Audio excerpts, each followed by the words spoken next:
So my name is Dennis Gill with the Americans in Wartime Experience, and I've got the pleasure of sitting down with Jim Pattison, and we are here in Northern Virginia, and we're going to talk about the flower ceremony for the centennial of the Tomb of the Unknown Soldier. Can you just give me a little bit of background on yourself? What is your full name? Where were you born? Where'd you grow up? That kind of thing. So my full name is James Pattison. I was born in Durand, Wisconsin. I grew up on a family farm there that's been in the family for over 100 years. And the family's been in Wisconsin for a long time, but we also have a long history of military service as well. Recently found out that it goes all the way back to colonial times, and so the Revolutionary War. And my grandmother was very proud of all of the service that the family had performed. She was, in fact, in World War I as a nurse as well. So it's strong connection to the military, but also from middle of America. Right. Where do you call home now? So I'm currently out here in D.C. Working for Department of Defense in a federal position right here for a time period, doing geographical bachelor. My wife is still back in Wisconsin, where we intend to retire at some point. So your home is Wisconsin? That's yes. Okay. And you've worked for the DoD for how long? So over 35 years. Started out working for the Department of the Army, had a short stint working for the Air Force in Incirlik, Turkey, and total of 10 years overseas, and then the rest of the time after Turkey was back with the Department of the Army. Okay. What did you do in Turkey? So I worked in the personnel office. I've always been on the civilian side, so worked in the personnel office there, hiring civilians and family members to come over and work there in Turkey, and very interesting experience there as well. I'm sure. So what is your connection? So we're here to document the flower ceremony that took place last November 2021. What is your connection to that? So actually I have a couple connections. First of all, my brother-in-law and sister-in-law are very connected to the Tomb of the Unknown Soldier as a former commander of the Old Guard. And so when he talked to me about what was coming up with this flower ceremony, I was excited about it, and I told him that I would be happy to volunteer. And so he took me up on that offer, and so I was able to help out in doing some of the preparation work to get ready for that ceremony. The other connection is, of course, as I mentioned, my grandmother was a nurse during World War I, and I feel a real strong connection to the fact that the first unknown soldier was an unknown soldier from World War I, and just thinking about the connection that she was taking care of wounded soldiers in France, and that one of those is buried there at the Tomb of the Unknown Soldier. So feel a strong connection that way as well. Is that why you were willing or very excited to actually help out and volunteer?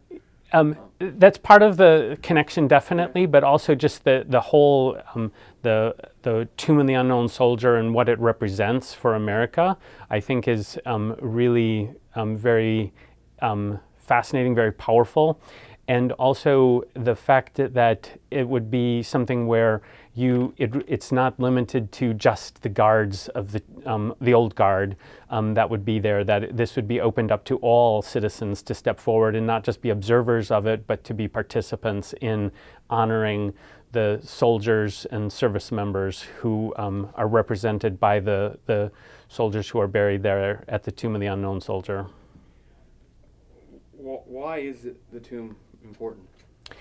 So I think actually part of it is the importance is the fact that the soldiers that are buried there are not known, but the fact that they're not known, they represent all soldiers that are all over, the living and the ones who've already passed away, maybe because of complications from their service or directly in combat. And so not being able to go out to every single cemetery where there might be a veteran buried there, this is the one sort of focal point that can draw everyone's attention. And we're not honoring just one soldier, we're honoring all soldiers by coming to the Tomb of the Unknown Soldier. Right. So it's said that those that are buried in the tomb are still serving today. Yeah. Do you kind of agree with Definitely, that? Yep. Yeah. Why do you think what do you think the tomb means to the general public, the average American who maybe hasn't served? who just knows about it because they've read it, or they live in the area and they've heard about it? Yeah, so I think in some ways it can be determined to be maybe a little inaccessible. You know, one, it's in the middle of the Arlington Cemetery, which is a large complex to begin with. You really need a map in order to get there, and then also the fact that it is. You know, it seems to be reserved for presidents and foreign dignitaries that come and visit it. It's maybe on a TV show if they watch the Veterans Day Memorial or the 4th of July festivals that might be filmed out there. And so it can seem somehow inaccessible, and yet it's very accessible. When you go there, you feel like you have a connection. And so I think that maybe by having events like this that publicize it will encourage people to come and to experience that connection to the service members who have given so much for the country. Right. Tell us about that day. What do you remember? What stands out? So actually, it was a number of days Right. that of the time, and I think that what stands out in part because I had done work ahead of time to get ready for it was that there's an awful lot that goes into making it you know, an event to happen to begin with. You know, so much coordination that I observed that my brother and sister-in-law were involved in. And then also on the day of the event, I think that it was very moving to see multi-generations going up there. So maybe it looked like a grandparent who might have served in the military along with their children, but then also grandchildren going up there. And so that connection to the whole you know, passing on that tradition and what that commitment is and what it means to serve your country, I think was very moving. And also to see other individuals, you know, groups of, you know, individuals that went up there because they wanted to share again their experience that they had gained in the military at this time with, at this place to honor the service of their own service maybe, and also the ones who've come before them and maybe aren't with us anymore. Right. Were there any people or groups that kind of stood out? So, good or bad? Yeah, there was in particular a group, I believe it was the chaplains, the senior chaplains from all of the branches went up there together, and I thought that was very moving to see that it isn't just the Army, it's not just the Navy, it's all of the services represented there, and to have the chaplains all go up there from the different services to participate in it. And one of the other things too was that there was a number of people who just happened to be visiting that day, and so they were able to get involved in it a little bit by chance, but then that they clearly had an impact on them as well to be able to participate in this activity. Right. So, tell me about the military personnel that were working the events, particularly the Sentinels. What do you remember about that? So I've been to the Tomb of the Unknown Soldier a number of times in the past when I've visited DC before I moved here, and so I'm always very impressed with the ceremony of that. It's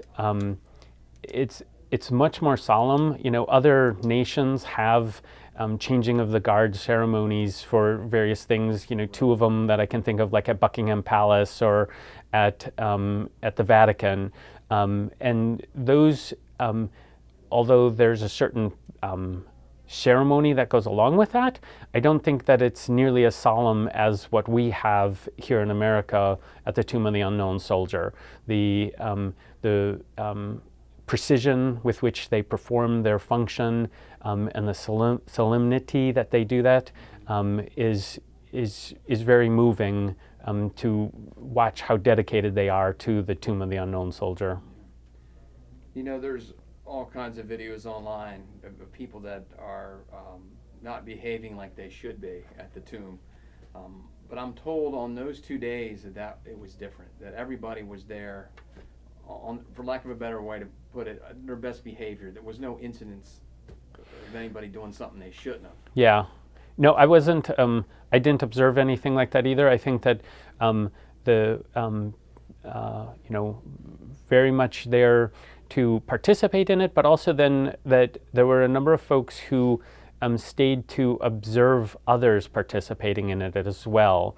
And I think that it wouldn't be something that would necessarily be an everyday, maybe not even an annual, but a periodic thing, more frequently than once every 100 years, to allow the public to step forward to say, I want to honor the service members who have served, whether it's myself or my family members or my ancestors or maybe my children or nieces and nephews. And I want to step forward to not just be an observer of this place and of this activity, but to actually participate in it as well for themselves. Right. Because of the technology we have today, there probably won't ever be another unknown soldier. We can pretty much identify anybody now. We've even gone back and identified the Vietnam unknown. Yeah. Do you think the tomb is still relevant today based on that?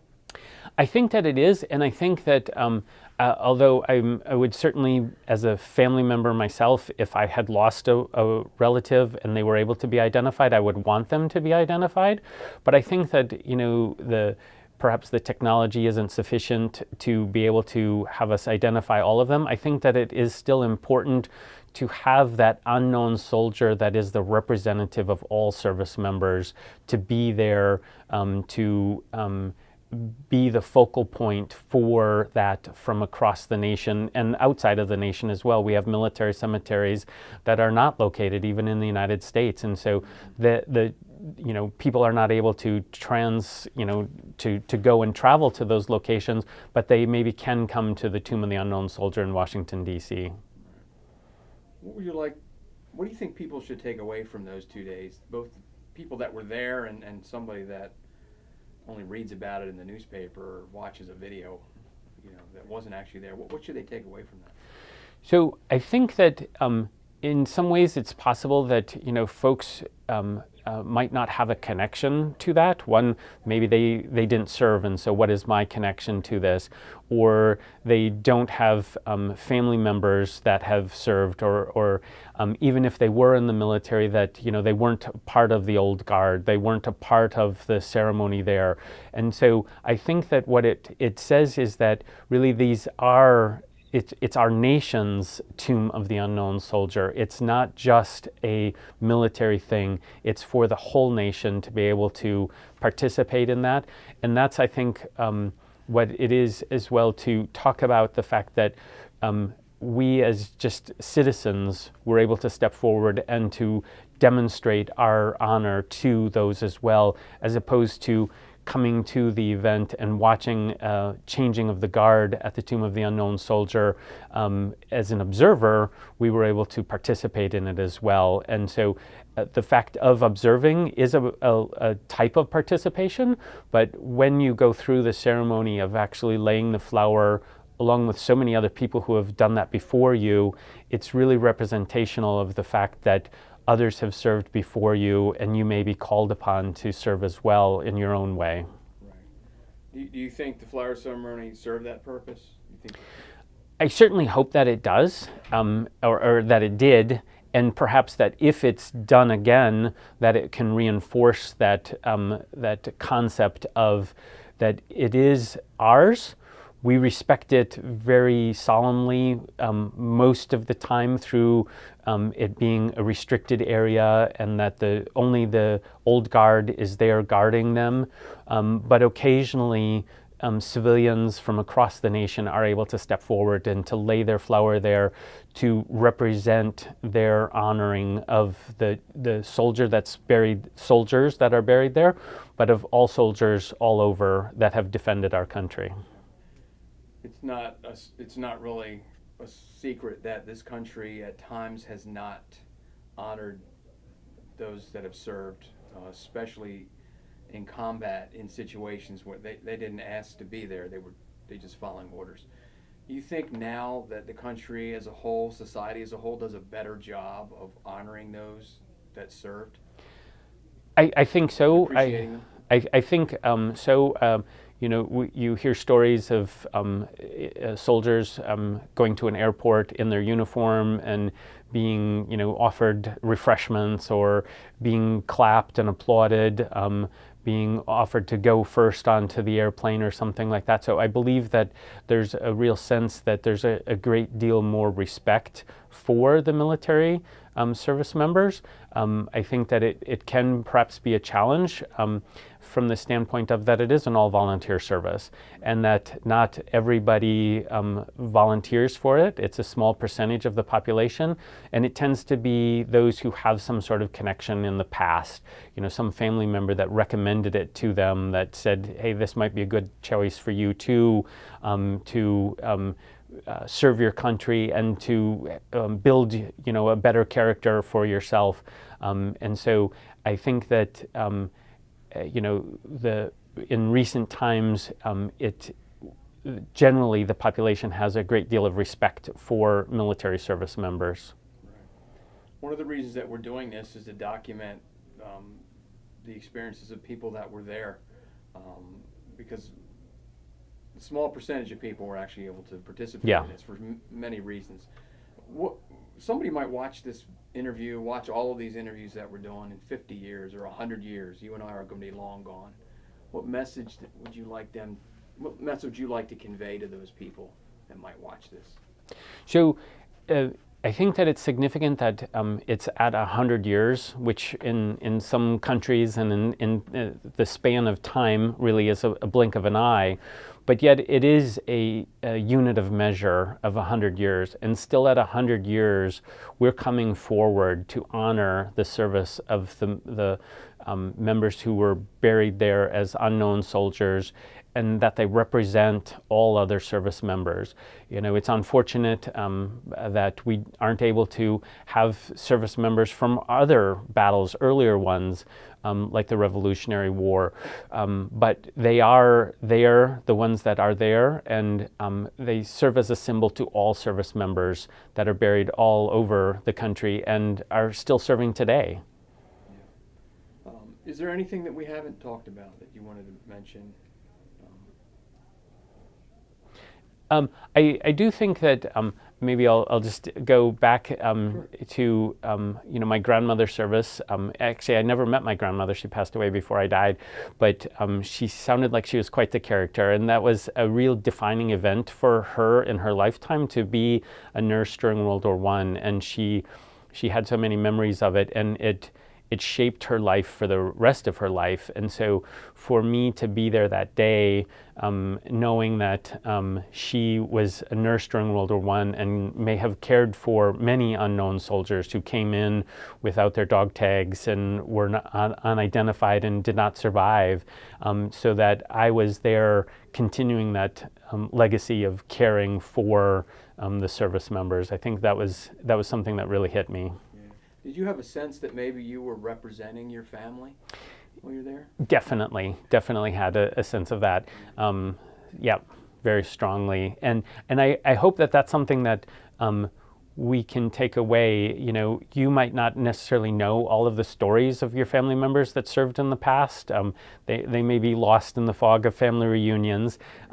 But so many of us do have a connection to the service, whether it was actually in a uniform or just supporting them in some other way as a civilian or a part of industry preparing, for our defenses of our country. And so I hope that the Tomb of the Unknown Soldier can serve as something that continues to unite us as a country of the service that others have performed and inspire us to do more to serve our country. Right. Well, on behalf of the Americans in Wartime Experience, I thank you for sitting down with us and telling your story. And I thank you for your service and your country's service. It's much appreciated. Thank you.